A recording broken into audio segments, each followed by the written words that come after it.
السلام علیکم and good evening every میں ہوں مہر بخاری۔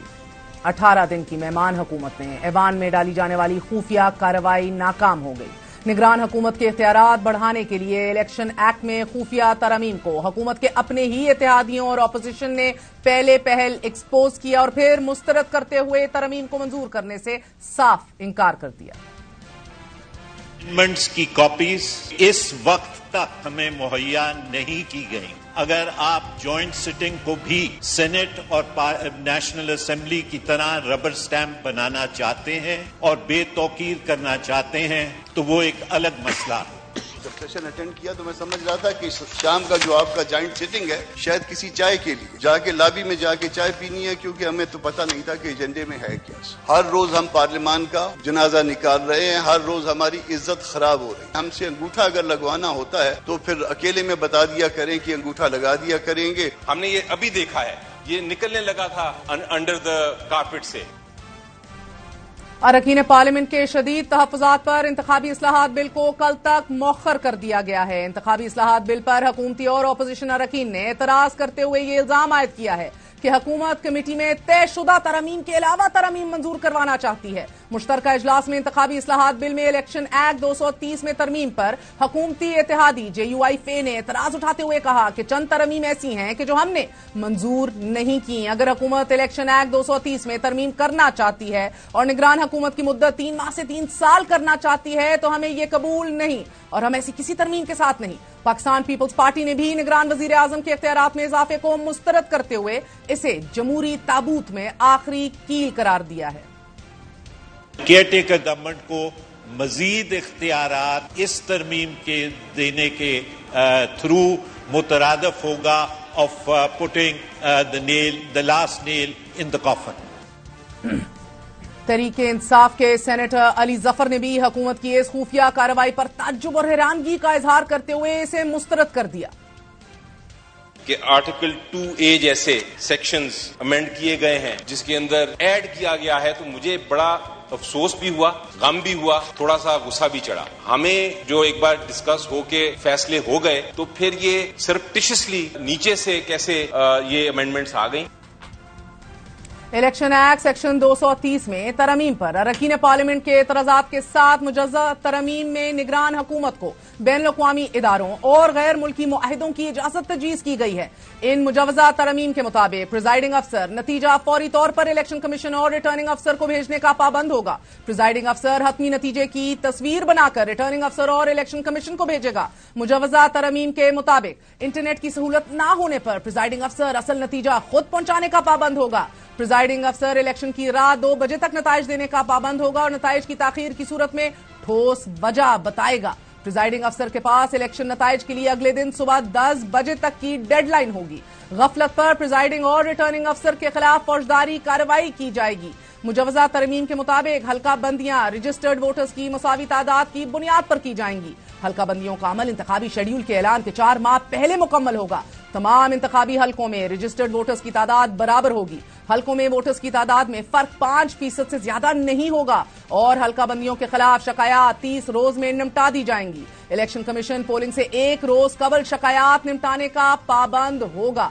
اراکین پارلیمنٹ کی جانب سے انتخابی ترامیم مسترد کر دینے پر وفاقی وزیر قانون نے یہ وضاحت پیش کی کہ مجوزہ ترامیم کمیٹی سے منظور کی گئی ہیں، یہ کارپٹ کے نیچے سے نہیں نکالی گئی۔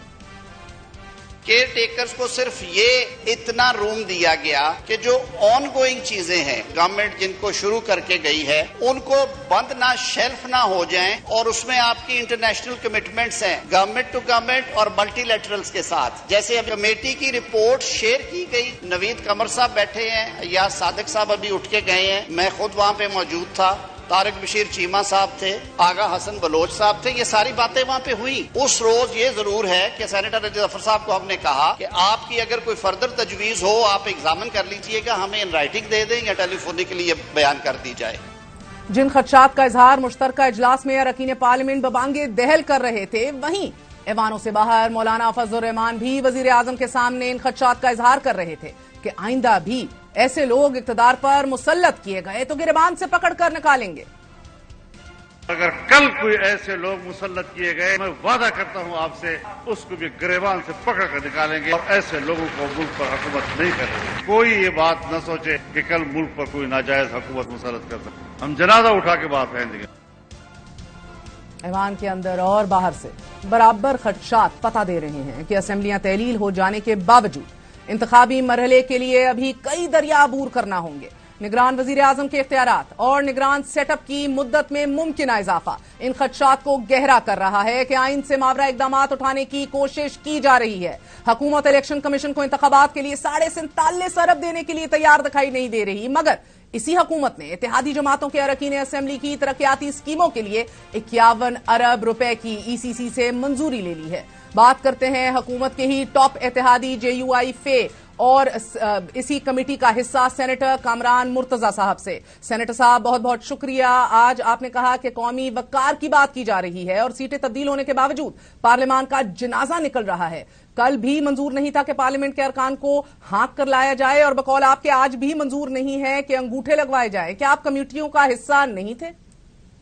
میں حصہ ہوں اس کمیٹی کا اور جو ان پٹ میں دے سکتا تھا وہ میں نے ان پٹ دی ہے اور جو کچھ بات میں نے کی ہے شاید مجھے شبہ ہوتا ہے کہ بعض اوقات دوپہر کو بھی ہم نے کام کیا مگر وہ کم از کم 2 محترم سینیٹر صاحبان نے میری تصدیق کی ہے جو بات میں نے کی. سینیٹر صاحب وزیر قانون تارڑ صاحب نے کہا کہ انتخابی اصلاحات کمیٹی میں کوئی ایسی جماعت نہیں ہے کہ جس کی حاضری نہ ہو، لیکن کامران مرتضی صاحب آپ کے حوالے سے انہوں نے کہا کہ آپ نے تو ایک میٹنگ تک نہیں چھوڑی، لیکن آج آپ کہہ رہے ہیں کہ ایوان کو بلڈوز کیا جا رہا ہے.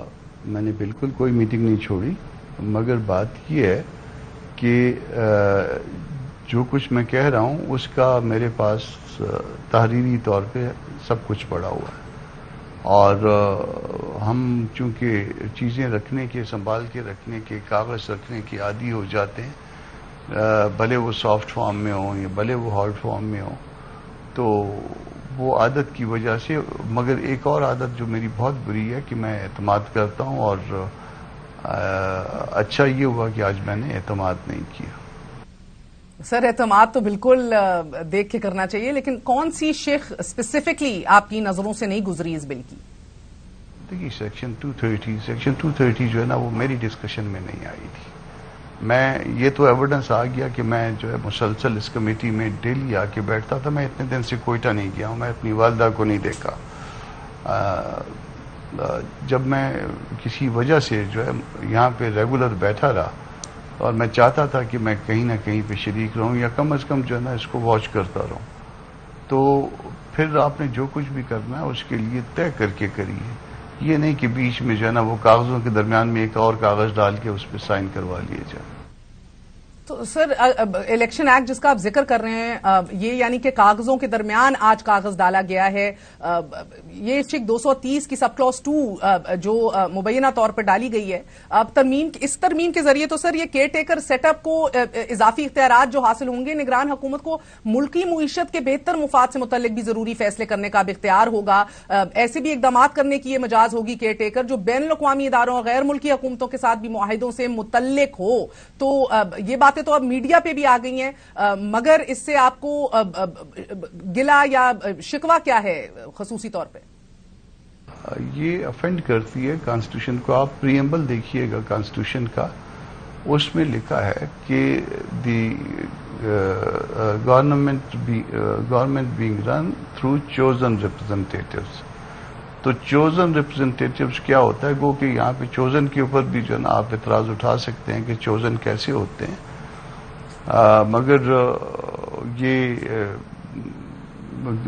جو کیئر ٹیکر ہوتے ہیں اس میں تو خواجہ آصف صاحب کا اپنا کیس ہے. 2013 سپریم کورٹ پیج ایگزیکٹ مجھے یاد نہیں ہے، 1200 سم تھنگ ہے یا کچھ اسی طرح سے ہوگا. تو سپریم کورٹ منتھلی ریویو ہے. تو بات یہ ہے کہ ہم گورنمنٹ کی الائی ہیں، ہم گورنمنٹ کی مدد کرنے کے لیے تیار ہیں، ہم سسٹم کو آگے لے کے چلنے کے لیے تیار ہیں، مگر دستور کی کاسٹ پہ نہیں. سینیٹر صاحب اس طرح تو نگران سیٹ اپ اور منتخب حکومتوں میں کوئی فرق نہیں رہے گا، یہ تو ایک لیجیٹیمیٹ پوائنٹ دکھ رہا ہے، لیکن کیا نگران سیٹ اپ کے طوالت پکڑنے کا بھی آپ کو خدشہ ہے؟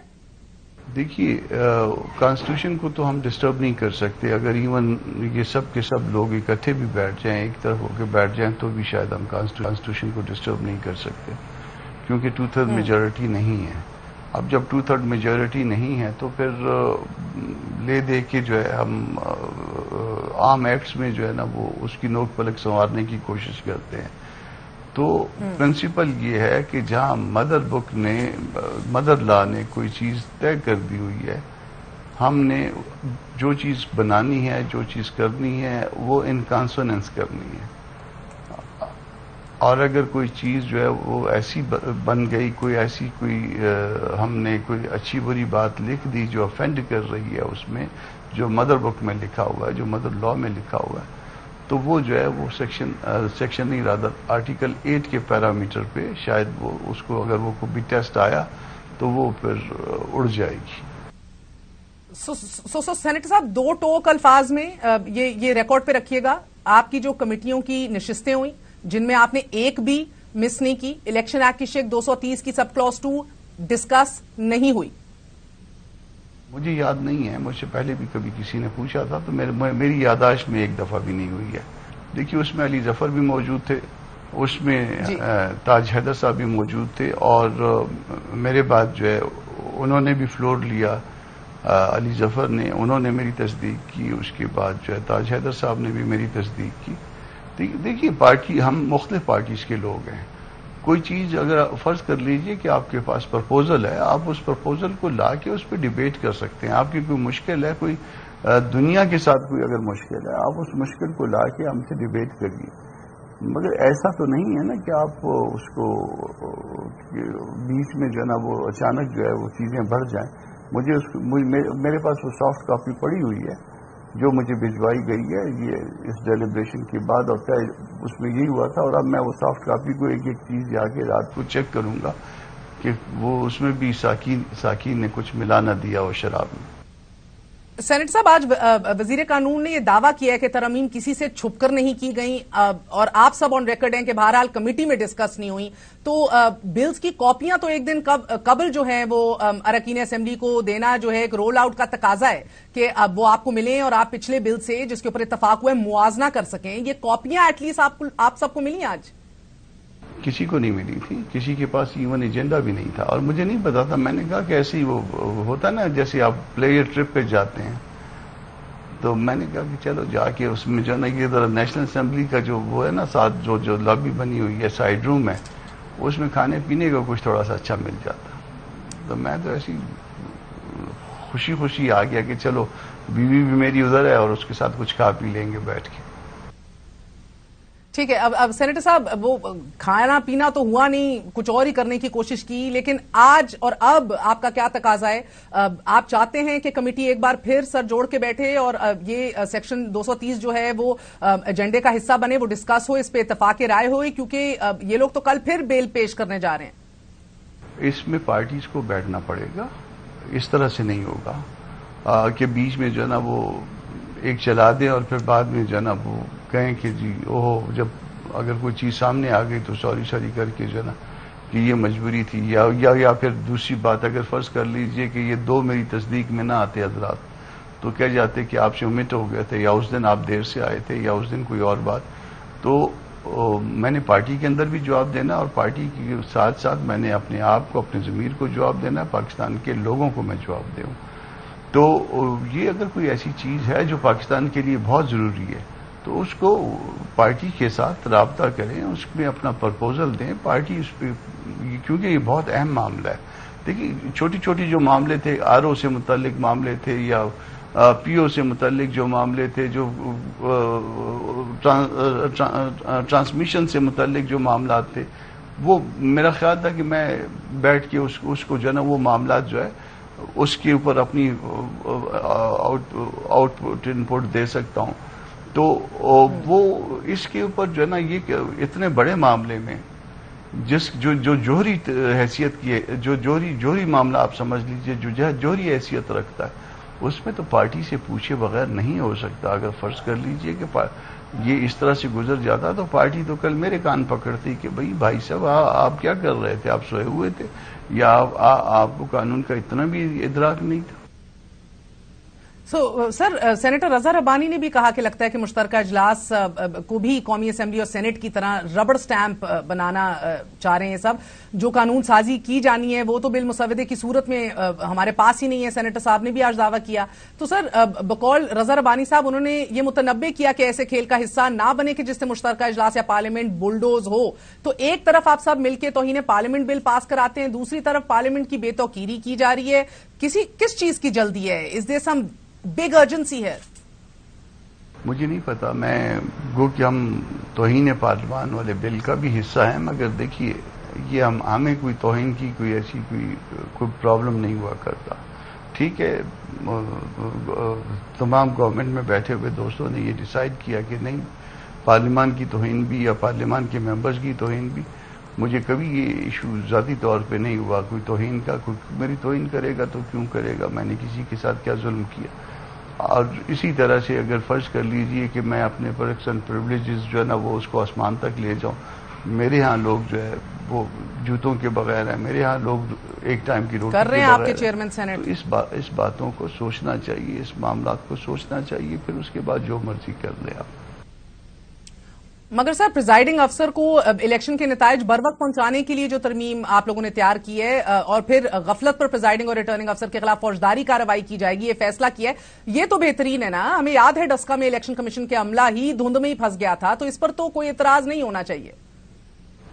باقی چیزیں ہم نے اچھی کی ہیں, بہت ساری چیزیں ہم نے اچھی کی تھی. ہم تو بڑے خوش تھے کہ بھئی یہ لوگ تو ہم تو بڑے دعوے سے کہہ رہے تھے کہ جب آپ پرانے کو اور سامنے کو پرانے اور نئے والے کو سامنے رکھیں گے تو آپ ہمیں جو ہے نا کوئی میڈل تو دیں گے کم از کم, مگر وہ تو لینے کے دینے پڑ رہے ہیں.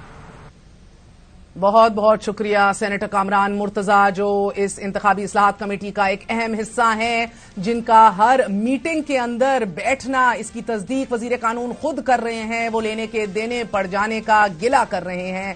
بات کرتے ہیں حامد میر صاحب سے, سینئر صحافی ہیں, کیونکہ پہل سیکشن 230 جس میں نگران حکومت کے اختیارات کو وسیع کیا جا رہا ہے, مزید اختیارات دیے جا رہے ہیں, اس کی خبر اسحاق ڈار صاحب نے دی تھی. بات کرتے ہیں میر صاحب, بتائیے گا پہل تو ڈار صاحب کا نام بطور نگران وزیر اعظم فلوٹ ہونا یہ خلا میں تو نہیں ہوا, یہ کہیں نہ کہیں تو سوچ سمجھ کے کیا گیا ہے, پلس کو فیل کرنے کے لیے, اور اس کے بعد بیک ٹریک بھی لگ رہا ہے کہ محسوس ہوا ہے. اب کیا سٹیٹس ہے اسحاق ڈار صاحب کے نام کا؟ دیکھیں, جو مسلم لیگ نون کی قیادت ہے اس نے اسحاق ڈار صاحب سے پہلے ایک سینئر افسر جن کا تعلق مسلم لیگ نون سے ہے پہلے ان سے کہا, تو انہوں نے جب معذرت کر لی تو پھر اسحاق ڈار صاحب کا نام سامنے آیا ہے. تو اس کی وجہ یہ ہے کہ مسلم لیگ نون یہ چاہتی ہے کہ ہر صورت میں الیکشن 3 مہینے کے اندر ہو جائے, اور ان کو خدشہ یہ ہے کہ اگر کوئی ٹیکنوکریٹ آئے گا یا کوئی اکانومسٹ آئے گا تو شاید الیکشن وہ 3 مہینے میں نہیں کروائے گا. تو اس لیے جو اسحاق ڈار صاحب کا نام آیا ہے یہ کوئی فلوٹ وغیرہ نہیں ہوا, یہ بالکل نام جو ہے یہ مسلم لیگ نون کے اندر اس پر جو قیادت ہے وہ اس پہ غور کر رہی تھی. مگر is the name of the table now, یا ابھی بھی ڈار صاحب is very much in the running? کیونکہ میاں محمد نواز شریف صاحب کا تو یہ کہنا ہے کہ جو رپورٹ ہوا ہے کہ جو بھی ہو جائے کم ووٹ میں انٹرم پرائم منسٹر جو ہے وہ حکومت کا ہی منتخب کرتا ہوگا. یہ کیا بڑا واضح پیغام ہے کسی کے لیے؟ نہیں, میں اس بارے میں کوئی حتمی رائے نہیں دے سکتا, اس لیے کہ ابھی یہ صرف پیپلز پارٹی کا مسئلہ نہیں ہے, JUI کا بھی مسئلہ ہے, اور بھی جو اتحادی جماعتیں ان سب کا مسئلہ ہے, اور یہ سارے مل کر ہی کسی نام پہ اتفاق کریں گے. سر اسٹیبلشمنٹ کے نامنی کے حوالے سے کیا خبر آ رہی ہے, اور حکومت کے کیا ارادے ہیں؟ دیکھیں, ابھی تو حکومت کا جو ارادہ ہے جس میں صرف مسلم لیگ نون نہیں بلکہ پیپلز پارٹی بھی شامل ہے, وہ سارے یہ چاہتے ہیں کہ یہ الیکشن ٹائم پہ ہو جائے. لیکن اس میں آپ یہ بھی تو دیکھیں نا کہ یہ جو اس حکومت کی IMF کے ساتھ ڈیل ہوئی ہے, تو اس ڈیل کا بھی تو تعلق ہے نا ان سارے معاملات سے. ہماری جو پچھلے کچھ دنوں میں اسلام آباد میں جو کچھ ویری ویل انفارمڈ اور انفلوئنشل قسم کے جو ڈپلومیٹس ہیں جو کہ اس سارے پروسیس میں جو IMF اور پاکستان کی ڈیل میں بھی انڈائریکٹلی انوالو تھے, ان سے جو بات چیت ہوئی ہے تو اس سے تو ہمیں یہی پتا چل رہا ہے کہ یہ الیکشن ٹائم پہ کروانا جو ہے یہ کمٹمنٹ ہے جو پاکستان نے دی ہے. لیکن اب اس کے ساتھ ہی ساتھ ٹیررزم کے واقعات بڑھ گئے ہیں, اور اس کے علاوہ جو سینسس کا معاملہ ہے، مردم شماری کا، وہ بھی بڑا اہم ہے. تو اس کی وجہ سے ہو سکتا ہے کہ اگر کوئی ٹیکنوکریٹ یا غیر سیاسی آدمی آئے گا تو وہ یہ کہہ سکتا ہے کہ جی میں کنسنسس پیدا کروں گا، کوئی ایسا الیکشن کرواؤں گا جس پہ کوئی زیادہ اعتراضات نہ ہوں. تو شاید اس لیے یہ جو حکومت ہے اس کی کچھ ترجیح یہ لگ رہی ہے کہ سیاسی بندہ آ جائے. تو سیاسی بندہ آئے گا تو وہ ٹائم پہ الیکشن کروا دے گا. تو ابھی لگ رہا ہے کہ ابھی ان کے اندر خود بھی جو ہے وہ کسی پہ اتفاق نہیں ہو رہا. مگر میر صاحب کون نہیں چاہ رہا کہ الیکشن ٹائم پہ ہوں؟ روز یہ ہمیں آ کے یہی باتیں کرتے ہیں. اے این پی کے امیر حیدر ہوتی صاحب بھی آج کہہ رہے تھے تاخیر الیکشن کو متنازع بنا دے گی. پیپلز پارٹی بھی کہہ رہی ہے چاہتے ہیں الیکشن ٹائم پہ ہوں. کس کو پیغام دے رہے ہیں؟ خدشہ کیا ہے؟ ڈر کیا ہے؟ کون نہیں چاہتا؟ کون چاہ رہا ہے کہ الیکشن اس سال نہ ہو، یہ آپ کا سوال. تو میں آپ کو دو نام بتا دیتا ہوں. استحکام پاکستان پارٹی کہتی ہے کہ الیکشن اس سال نہیں ہونا چاہیے، نہیں ہو سکتا. اور جو پرویز خٹک صاحب نے جو نئی پارٹی بنائی ہے اس کے بھی بہت سے لوگ کہتے ہیں کہ الیکشن اس سال نہیں ہو سکتا اور نہیں ہونا چاہیے. بس آگے آپ خود سمجھیں. مگر میر صاحب اب حکومت نے بھی جو نگران سیٹ اپ کو مزید اختیارات دینے کے لیے ارکان کو اعتماد میں لیے بغیر آج پارلیمنٹ میں مشترکہ اجلاس میں الیکشن ایکٹ میں ترمیم پیش کر دی ہے تو بری طرح آج ایکسپوز ہو گئے ہیں اور رد کر دی ہے اپنے ہی اتحادیوں نے. اب کیا ہوتے دیکھ رہے ہیں؟ دیکھیں نا، اگر نگران حکومت جو ہے اس کو ڈیولپمنٹ فنڈز استعمال کرنے کی اجازت مل جائے گی، اگر نگران حکومت کو پوسٹنگ ٹرانسفرز کی اجازت مل جائے گی تو پھر وہ نگران حکومت تو نہیں ہے نا. تو پھر میرا خیال ہے ان کو اگر کوئی امینڈمنٹ کرنی چاہیے تو وہ یہ کرنی چاہیے کہ یہ جو سٹنگ گورنمنٹ ہے یہی اپنے اختیارات تھوڑے محدود کر کے تو یہی نگران حکومت کا روپ دھار لے. کیونکہ اگر اسحاق ڈار نے ہی پرائم منسٹر بننا ہے اور اگر پیپلز پارٹی ہے کہ کسی رہنما نے فورن منسٹر بننا ہے تو پھر اس سے بہتر یہ ہے کہ یہ پھر یہی حکومت جو ہے یہ الیکشن تک بیٹھی رہے. کیونکہ اس طریقے سے اسمبلی ڈیزالو کر کے اور نگران حکومت کے نام پہ ایک سیاسی حکومت قائم کرنا تو یہ تو پھر آئین کا جو آرٹیکل 224 ہے اس کی خلاف ورزی ہے. تو ارکان تو بجا برہم ہوئے آج اس طرح برہم ہے، مگر اپنے اتحادیوں نے سوال اٹھا دیا. یعنی کہیں نہ کہیں ٹرسٹ ڈیفیسٹ جو ہے وہ بڑھتا چلا جا رہا ہے سر. اور یہ کہیں نہ کہیں آپ کو لگ رہا ہے کہ جس طرح یہ خود دعویٰ کر رہے ہیں پیپلز پارٹی ربر سٹیمپ ہونے کا گلا کر رہی ہے، اسی اسمبلی کا حصہ ہیں اور خود کوئی ربر سٹیمپرز قرار دے رہے ہیں. جی ہاں، یہ بات تو آپ کی درست ہے. اور آج میری کافی سارے ارکان پارلیمنٹ سے بات ہوئی ہے تو وہ سارے کے سارے یہی کہہ رہے ہیں کہ یہ ارادے یہی لگ رہے ہیں کہ ایسی حکومت آئے جو بظاہر نگران حکومت ہو لیکن وہ ڈیولپمنٹ فنڈز بھی استعمال کر رہی ہوگی، پوسٹنگ ٹرانسفرز بھی کر رہی ہوگی اور بوقت ضرورت وہ حکومت جو ہے وہ کچھ مزید اپنی مدت میں اضافہ بھی کر سکتی ہے. بہت بہت شکریہ. ہمارے ساتھ موجود تھے سینئر صحافی حامد میر صاحب. آپ نے گفتگو سنی. چھوٹا سا وقفہ، وقفے کے بعد آج ایک اور اہم ترین خبر کی طرف جائیں گے. کوئی تو ہے پارلیمان میں کہ جو سبق نہیں سیکھتا.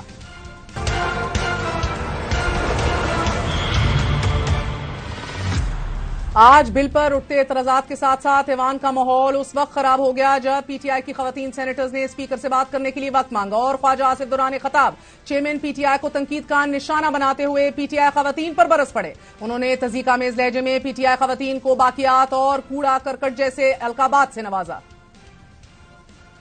یہ کھنڈرات ہیں ان کے، یہ ان کا کوڑا کرکٹ باقی رہ گیا ہوا ہے، گاربیج رہ گیا ہوا ہے ان کا یہاں پہ which has to be cleaned. اس کو عدالتوں میں پیش ہونے کی جرت نہیں ہے اور یہ لوگ اس کو ڈیفینڈ کرتے ہیں. جس شخص کو عورتیں ڈیفینڈ کریں اس کی جرت اور بہادری کیا ہوگی.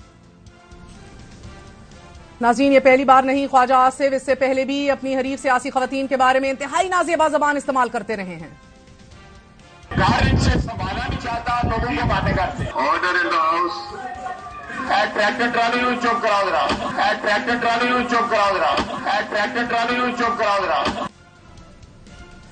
خواتین کے ساتھ خواجہ صاحب کا یہ رویہ قابل مذمت ہے. ان کے حلقے میں ان کے سیاسی حریف کی بوڑھی ماں کے ساتھ پولیس کی بدتمیزی اور ناروا سلوک پر بھی خواجہ صاحب صرف زبانی مذمت ہی کر سکے بطور وزیر اور حلقے کے ایم این اے کوئی کوشش نہیں کی، اور اس کے ہونے کے باوجود انہوں نے پولیس کے خلاف کوئی ایکشن لینے کا بھی نہیں کہا۔ خواجہ آصف آج جس سیاسی لیڈر کی بہادری پر سوال اٹھا کر پی ٹی آئی خواتین کی تضحیق کر رہے تھے، انہیں یاد ہوگا کہ جب میاں محمد نواز شریف کو دوسری بار اقتدار سے بے دخل کیا گیا تو بیگم کلثوم بھی ایک خاتون ہی تھیں کہ جنہوں نے نہ صرف پرویز مشرف کے مارشل لاء کا سامنا کیا بلکہ پارٹی کو فرنٹ سے لیڈ کیا۔ میاں صاحب تیسری بار اقتدار سے ہٹائے گئے اور ووٹ کو عزت دو کا نعرہ لگا کر لندن جا پہنچے تو ان کی بیٹی نے یہ سیاسی جنگ تن تنہا لڑی، اور پارٹی کی ڈوبتی ناؤ کو کنارے لگانے والی یہ مریم نواز بھی ایک خاتون ہی تھیں جو پارٹی قائد کا دفاع کر رہی تھیں۔ وزیر دفاع کی یہ برہمی نہ جانے انتخابی اصلاحات بل مؤخر ہونے کا سبب بنی یا پھر نگران سیٹ اپ پر